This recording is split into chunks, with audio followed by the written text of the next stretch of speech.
They call this place Martinville, Missouri. And it's a pretty fair place to live. It's a town that grew up along the railroad.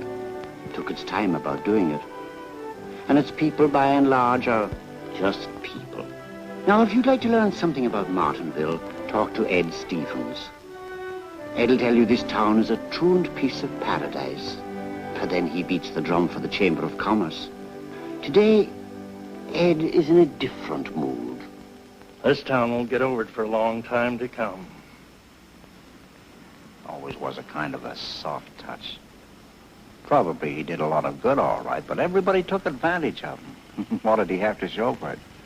Maybe so. But I tell you, we all lost a lot when Henry passed on. They buried the best man in this town this morning. You know, he was a little too good to be true. But I always liked him. I never thought much about Henry. I always took him for granted. But since it happened, in the last few hours, I've begun to feel he was important. It's like I said, people in Martinville are just people. And being what they are, they usually discover how important a man is after he's gone. It's interesting that an important man could live in a plain little house like this. But this is Henry Wood's home. Let's go in.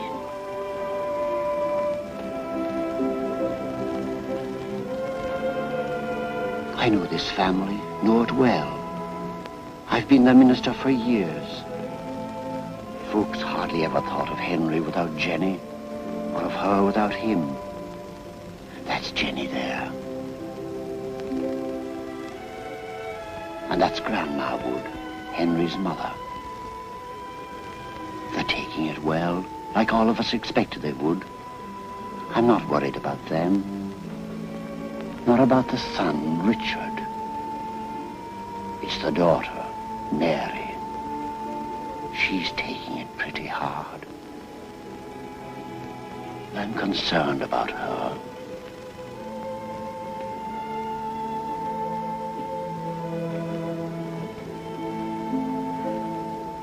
Oh, my dears, it was a shock. Such a terrible shock. Believe me, dear, I prayed to God to give you the strength to bear up under it. He was a saint. That's all one could say about him. A saint. Henry was a God-fearing man. Never missed a Sunday. Oh, he was a splendid example for us all. I feel so sorry for you. And dear little Mary. Oh, where is Mary? Oh, she's over there. Excuse me.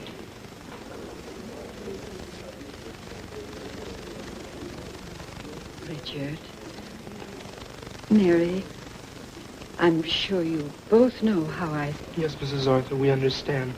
Thank you. Mary, your father was a wonderful man. He lived such a wonderful life. A wonderful life? Why? Why do you say it was a wonderful life? Mary. Well, I don't know what you mean. Who was his life wonderful for? Certainly not for him. Easy, Mary. He worked so hard. All his life he gave. And now, what's left? Yes, I'm concerned about Mary. She's facing a crisis in her own life I've seen a lot of young people face. But for her, it's more sharply drawn by the death of her father.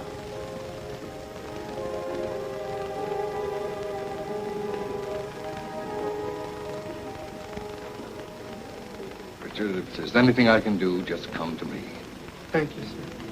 And my mind goes back at the sight of Harry Jenkins, back about 14 years to 1929. That was the time they called prosperity. And Harry Jenkins was even wealthier than now, owned a lot of interests. And one was the Jenkins Coal and Ice Company. Jenkins was more concerned with playing the stock market than attending to business. But now and then he would drop around to the yard to see his manager, Henry Wood. All right, Rudy, I have it. That's 3 tons.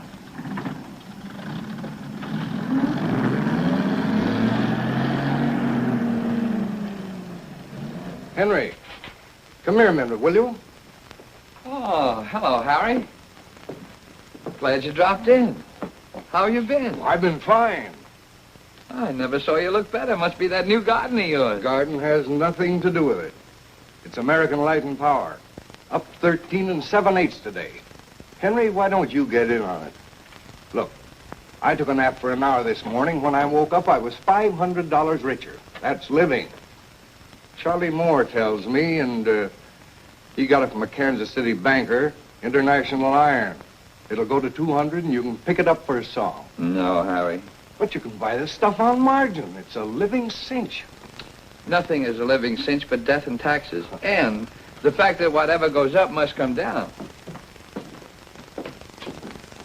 Henry, the trouble with you is you won't take a chance. You'll never get ahead that way. Oh, yes, I do take chances. The chances I take are bigger. You mean you've been speculating? Henry, you're a rascal. No. The chances I take are not with securities, they're with people. Like with the fellow I met the other day. He was down on his luck a little. He'd been in China and Africa, everywhere. Huh. Imagine actually working in Peking or Bombay or the Congo, and getting to know these people, maybe helping them, actually working with them. So, I took a chance on him, staked him a little.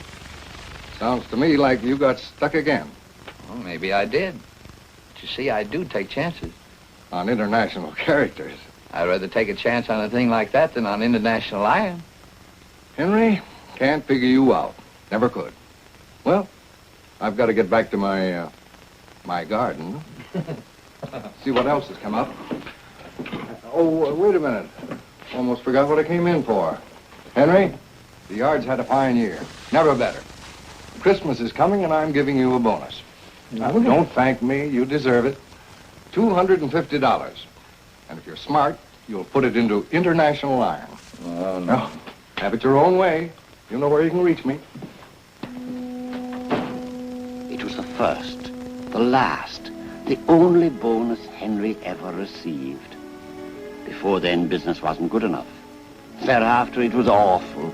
Nearly as bad as American Light and Power or International Iron. But everything that happened to the Woods was a family affair, and the bonus a family event. Everyone had an equal right to say what should be done with it. Bye. Daddy got a Christmas bonus. I forgot how much. Maybe $500. Hey, Mom! Mom! Daddy got a Christmas bonus. $5,500. Are you sure, Rich? That's what Mary said.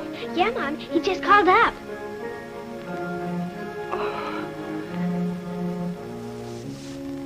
Henry was thinking of buying a new car. He began to feel sort of critical of the way his old one looked.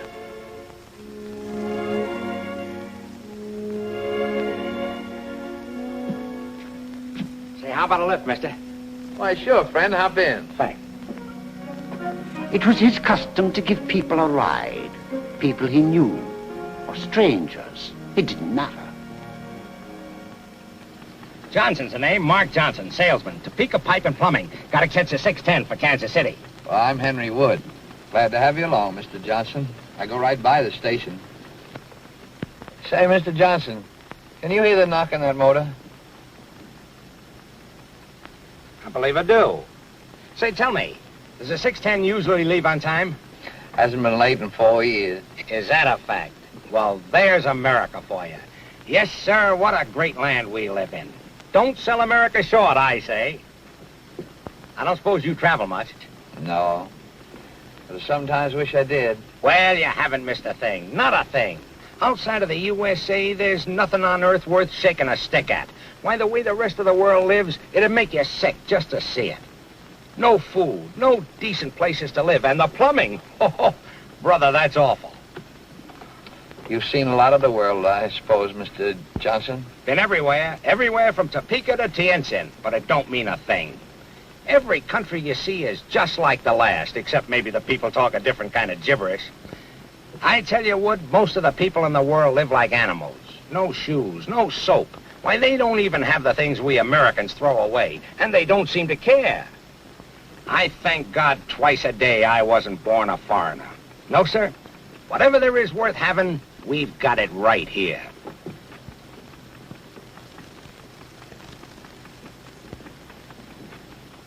Say, I believe I hear that knock more clearly now. Sounds like a bearing's loose. Friendly sound, isn't it? You know, I'm used to that now. I wouldn't feel comfortable driving along without it. That evening, in typical fashion, the family gathered to discuss Henry's bonus. How about a new car, Dad? No, son, not this year. But you always said that the car... Yes, I know. But I listened very carefully coming home tonight. To that knock, I mean. And I think that motor will stand up for another year. Henry, what will we do with the money? Well, I thought we should invest it. In what? Maybe foreign investments. Did you say you stopped at the pastor's tonight? Mm-hmm. I know what you want us to do, Henry Wood. You want us to give the whole thing to the church. No, Jenny, not all of it. Not all of it? Oh, but Henry, you need so many things for yourself. Besides, this is the first bonus you've ever had. Oh, foreign investment, indeed. Jenny, do you realize that there are millions of people in this world living like animals? They don't even have the things that we Americans throw away. Besides, it is an investment. Goodness sakes, I don't know what to do with you. Oh, Dad.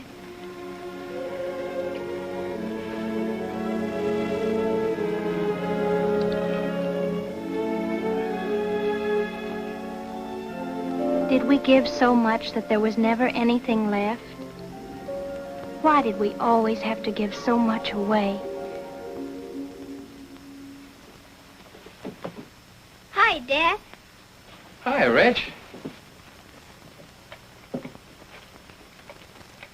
What kept you, dear? Oh, John Dennison. He stopped at the office about closing time. Had some business. John Dennison. Well, what did he sign you up for? Now, Jenny. Treasurer of what? The Welfare Committee. Henry Wood. When are you going to learn to say no? How about yourself? How many committees are you on? Well, now, just don't change the subject. You've already pledged yourself to do more than a person can bear. Every member canvass, Stewardship Committee, Chamber of Commerce, parent teachers. Someone has to do these things. There's just no use talking to you, Henry. I guess folks in this town just know who to look for when they've got non-paying treasureships to hand out. Beats me, you haven't taken on the Cat and Dog Association. Hi, Dad. Oh, hello, honey. Dad's treasurer again, Mary. The Welfare Committee. Is that right? Mm-hmm. Are they going to pay you for this one? No, only the annual hospital drive pays me. And I give that money to your mother. That's how she gets her hats. Gosh, Dad, why do they always make you treasurer? Because your father is just about the only man in this town that everybody trusts with their money. Poor Dad. He did whatever he was asked to do. Almost like a servant. Pastor, we're going to miss him. Yes, Henry was a pretty important person in this community. He loved his church. He and Jenny never missed a Sunday. They'd go over the sermon, take it apart, and talk to me about it afterwards. And yet Henry never considered himself an especially religious man. He got a lot of real satisfaction out of life. And he loved his home, every inch of it, took great pride in it. Especially the garden. He used to say that helping things to grow made him feel close to God. He did enjoy a lot of things. Simple things. They were all he could afford. Just taking out the car and going for a ride. He was so gentle about everything. Until he got behind the wheel.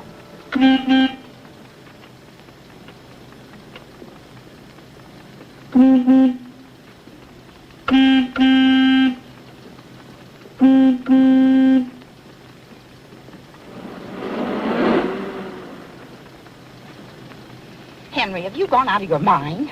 Oh, I can't understand why people don't pull over when you give them the horn.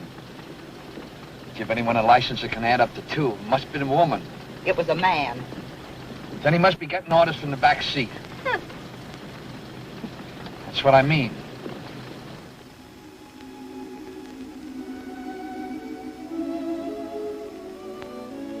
All that time, he helped us out on the annual hospital drive.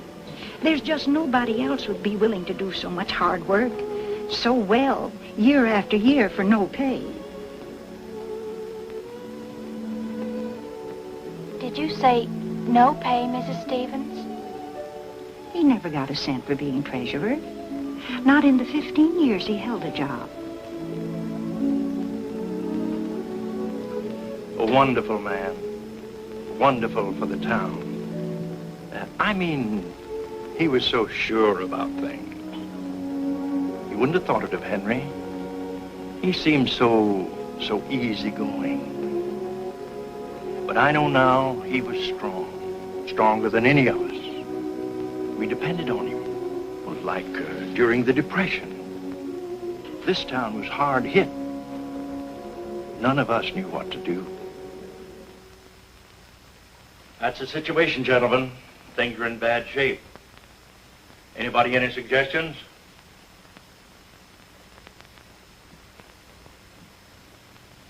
Well, I have a suggestion. I think that now is the time to gamble on the future. Spend a little money, give a little time, in order to attract new capital into Martinville. But, Henry, you seem to forget. There's a depression. The only capital in the country's in Washington, D.C. Industry's busted everywhere. Nobody's putting up any plants. But you're wrong, Harry. There's still people with money and ambition looking for the right proposition. Give them the right sales talk and they'll become so interested they'll forget that they're in trouble. And you, Ed Stevens, don't tell me that you're not a good salesman. Didn't you sell me that bottom land in 1927? I mean the piece that's underwater 6 months a year? Of course we can do it, and now is the time, while no other town around here has the foresight. We have a clear field. If we act now, we can attract new industry into Martinville. Look, there's nothing we can't do if we have faith and we work together. And he was right, too. That's how we got our shoe factory in Martinville. And our textile mill. Ed Stevens got the credit. Was elected president of the committee. Had a testimonial dinner and a write-up in the St. Louis Post-Dispatch.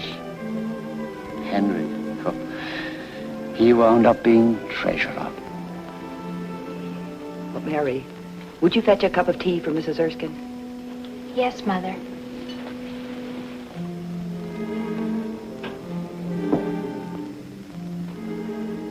Hardly limps at all. But there was a time when we thought Mary would never walk again. It was when Mary was at high school that something intruded on the life of this family. Something sharp, sudden, tragic.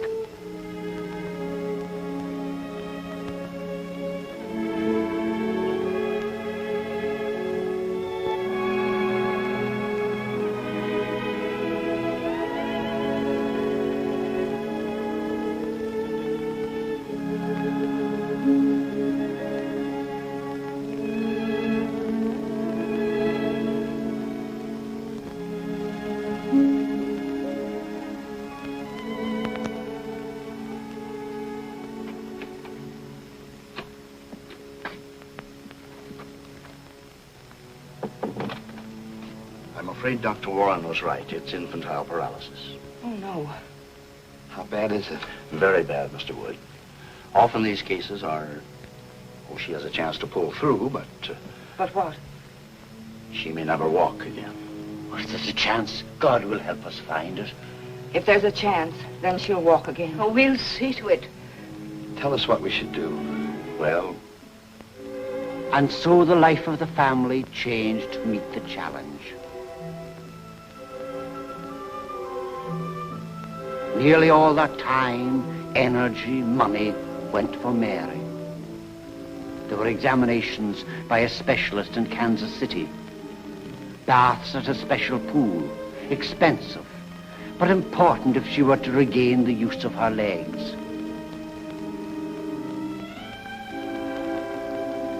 And there were braces, the best that money could buy. No sacrifice was too great.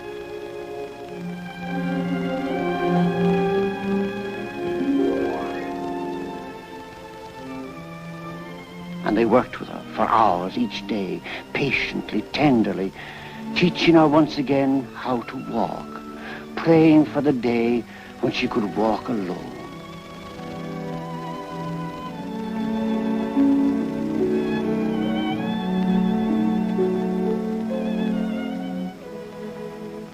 I'll never forget Christmas Eve, 1938.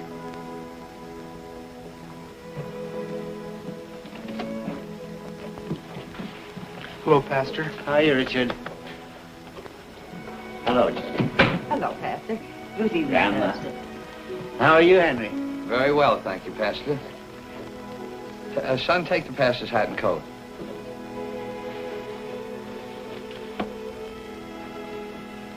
How's Mary? She's fine. I'll go and see her now. No, wait.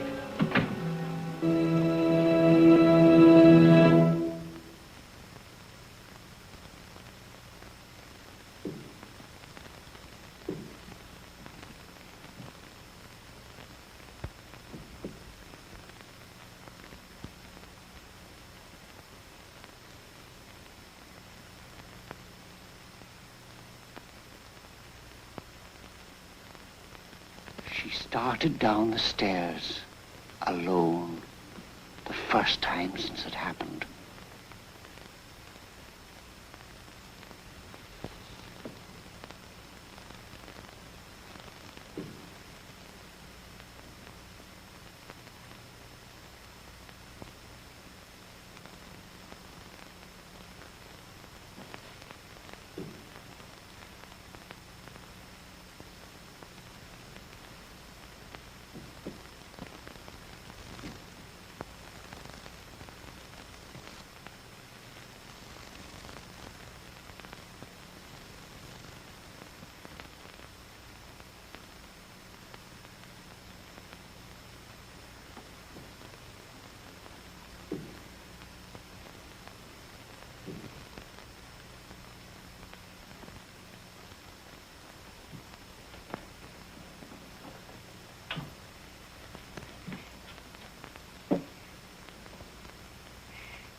Merry Christmas.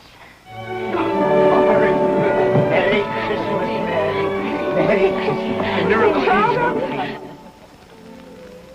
Oh, Lord, how can we thank you for all these blessings you have heaped upon us? You've provided us with more riches than a man can count. You've given us each other and the living presence of thy Son. We know that if adversity comes, we can, with the help you provide, overcome it and rise above ourselves. Grant us that we may be what you would have us be. We ask this in Jesus' name. Amen. Even though Mary could walk, it was a long time before she could leave the house. And so the Woods opened their house, and the young people of Martinville flocked there. I believe we sent more packages overseas than any other church in the state, even including the cities. Well, it was your doing, Mary. You organized it. No, it was because all you kids chipped in. You know, I think the town council's all wrong, voting down that playground. I went to see the mayor myself. I told him so. I told him I'd known him when he was a youngster, and I might say sure he'd have voted for it then. Well, what did he say, Mrs. Wood? Oh, said he'd grown up since then. I came right back. I told him a person that forgets how to tell right from wrong, hasn't grown up. He's grown small.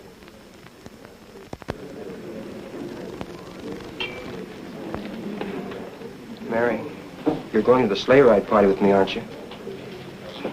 Sweet of you to ask, Well, it's George, not but sweet at all. I want you to come. I can't. Is there someone else you'd rather go with? No, of course there isn't. Why not, then? I just can't. Hey, George, come here a minute. All right, Mary, but I warn you. I'm going to keep on trying, and I'm not going to go with anyone else.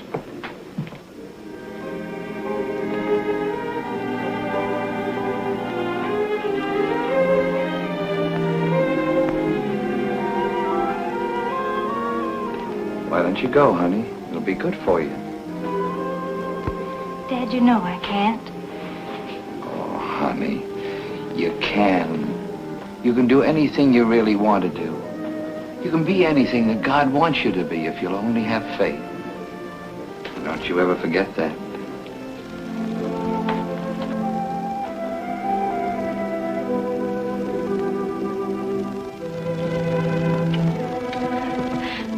Oh, George, it was wonderful. I'm sure glad you changed your mind about coming.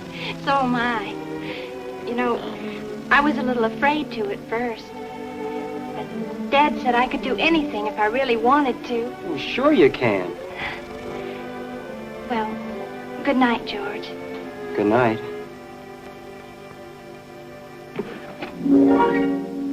Oh, good evening, Mrs. Wood. Good evening, George. I was just leaving. Hey, good night, Mary. Good night, George. I'll see you in the morning. Good night, Mrs. Wood.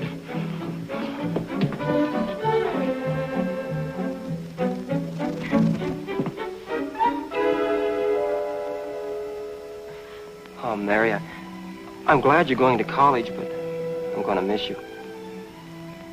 I'll miss you, too. Of course, this way I'll have 4 years to get ahead and save while you're in school. And when you graduate, Yes? I'll open a place of my own on the outskirts of town to service farm equipment. Oh, I've got it all figured out. Oh. And after we're married, we'll build our house between the garage and the river. There's a spot about an acre on high ground. I've got to show you where it is before you leave. George, are you proposing to me? Well, of course I am. That's what I thought. I never thought you'd ask me like this. Between the garage and the river. Guess I'm a smooth, sophisticated type, all right.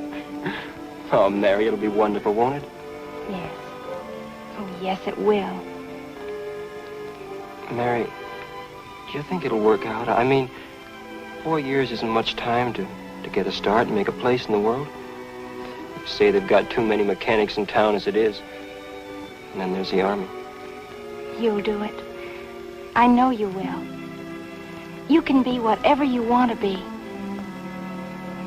It just takes faith and hard work. We'll make it work out together. Mary, I love you.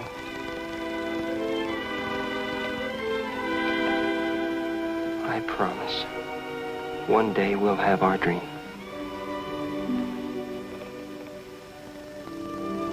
Then Mary went to Teachers' College. It wasn't easy for Mary. And for the family, it meant new sacrifices.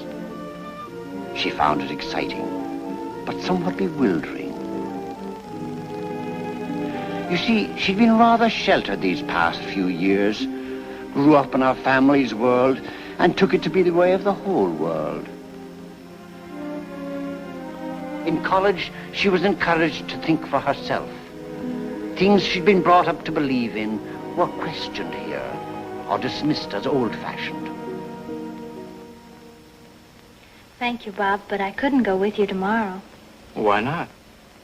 Tomorrow's Sunday, did you forget? No, so it's Sunday. Why can't you come? I'll be going to church. Oh, you really? Well, do you go to church every Sunday? Of course I do. Don't you? Well, I went a few times in my freshman year. I haven't gone at all this term. Fact is, I don't know why I went in the first place. Well, why do you go, Mary? Well, I don't know. It's like asking me, why do I breathe? I go because it's part of living. Because of the way it makes me feel. You know, Mary, you're very unusual. I guess that's why I like you. Now, let's forget all about church for tomorrow. We've got our picnic all arranged in a pretty spot. I'm sorry. Well, you're really serious, aren't you? Well, let's talk about something else then. What are you studying? Public school music. My mother was a music teacher before she married. What are you studying? Oh, I'm not sure. I keep changing around. Oh, I guess what I really want to learn is how to make $10,000 a year, own my own home, afford a fur coat for my wife and a golf club for me, become a junior executive and a grade A pillar of society. Then when I've done that, well, then I'll go to church every Sunday.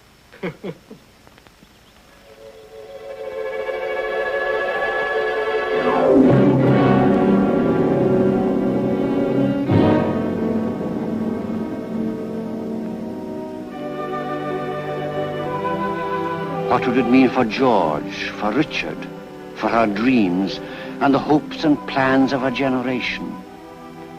How could people like our father go on believing in goodness in a world like this?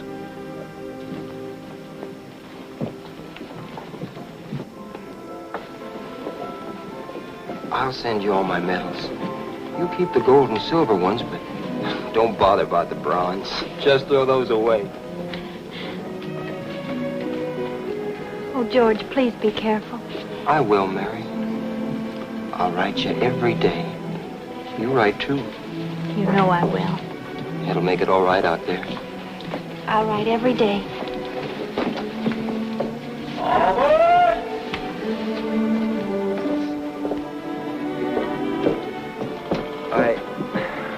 I call my tank the Martinville Harvester. It makes me feel like I'm dealing with farm equipment. Oh, George, I'm afraid. If anything happened to you... Nothing will, Mary. I know it. Don't you worry about our future. It's postponed a bit, but only temporarily.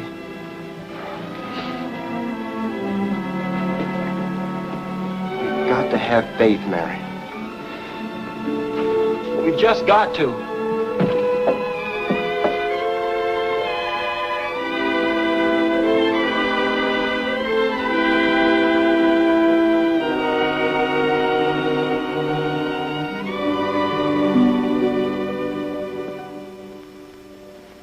Yes, not only Mary Wood, but our whole generation had a major adjustment to make. An adjustment to a new era in history, opening like an abyss at its feet. An era of wars, separations, fears and frustrations. An era that might last for the rest of their lives and would test their faith to the utmost. In Mary's senior year, Henry and Jenny came up to college for a visit. It's such a lovely place, dear. We're so happy for you. Must take a lot of money to run a place like this. You haven't seen anything yet. You just wait till tonight. We're having dinner in the dorm. Oh, I forgot to tell you. We won't be here tonight. We have to be home tonight. But, Dad, There's a very important committee meeting. And you're treasurer. That's right. It'd be bad enough if they ever paid you something for all the work you do for them. But no, you'd never think of telling them you're too busy or too tired or... Well, Mary, I'm surprised at you. Well, look at you. Wearing that old hat. And Dad hasn't had a suit in years. I can't help it, Mother. It just isn't fair or right. But, Mary, didn't it ever strike you that this is what I want to do? It's my way of doing what I can to make the world a better place to live in. A better place to live in? What's better about it? Men all over the world killing each other. What makes you think there's anything that you or anybody else can do to make it better? I hope this isn't what you've been learning here at college. I've learned a lot of things. I've learned that decent and honest people like you are taken advantage of. They're treated like servants. Why, Mary, what's come over you? Are you ill? No, I'm not ill. I'm just fed up with everything. I'm tired of seeing you and Dad skimping and scraping day after day. I'm quitting school, Mother. I'm going to get a job and see what I can do to help out. But, Mary, you can't do that. You always wanted to be a teacher. You can't quit now. We'll get along. We don't mind. Of course you don't mind.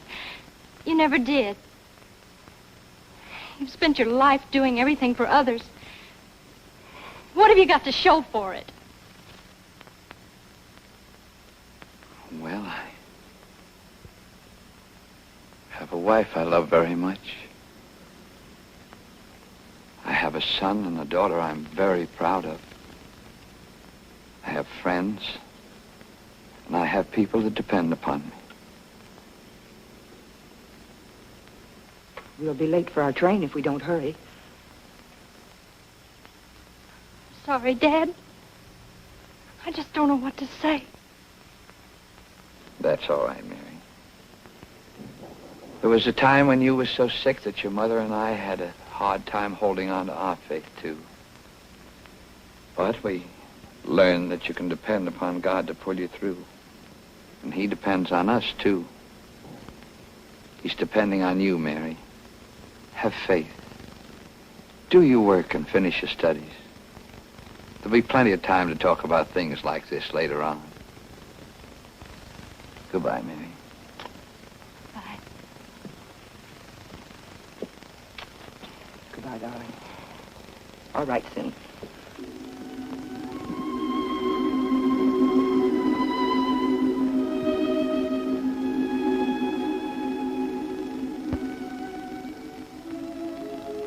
But there never was time to talk things over.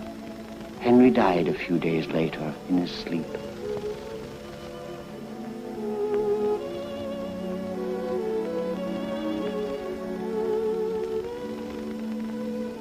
And so you see why I'm concerned about Mary. She's looking back through her father's life for a key to the future, searching for a new birth of faith. Faith in our father's way of life, faith in herself, and in a world that has crumbled.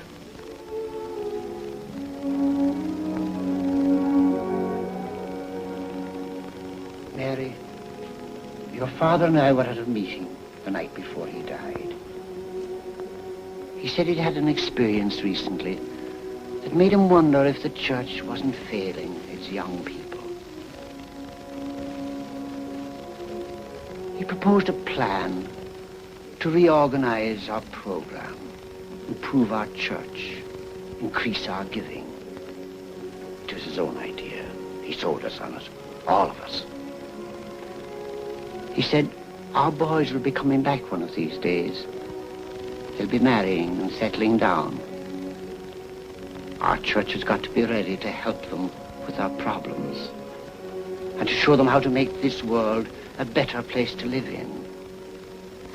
Tomorrow will come, and it's up to us to be ready for it. And Mary, we formed a committee. And your father was elected. Treasurer. Yes. That's the way he wanted it to be.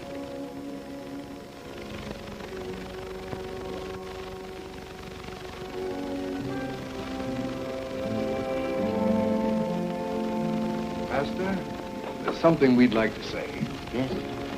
Well, Ed and I have talked it over, and we thought we'd like to do something to show our appreciation for Henry. So, well, we'd like to be the first to give toward the program he presented the other night.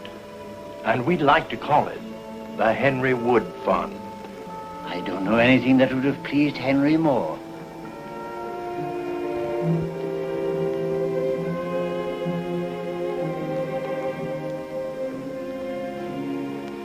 Pastor, would you lead us in prayer?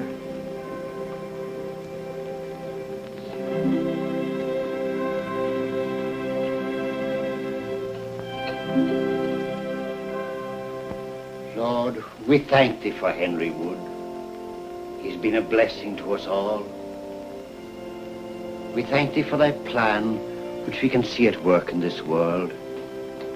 We thank thee for Christian homes, which pass on from generation to generation, from a man to his children and to his children's children, faith and hope and love. Grant us that we may live as he lived, remembering always that whoever would be great among us must become a servant of all. Amen.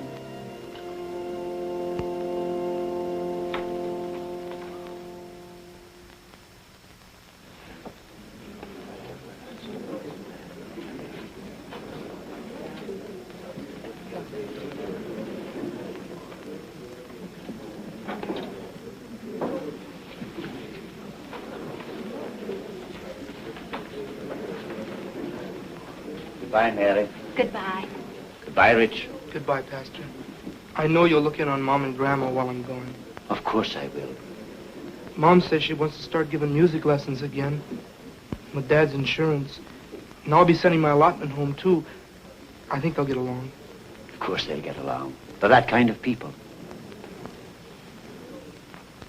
Thank you, Pastor, for everything. I think I want to go back to school.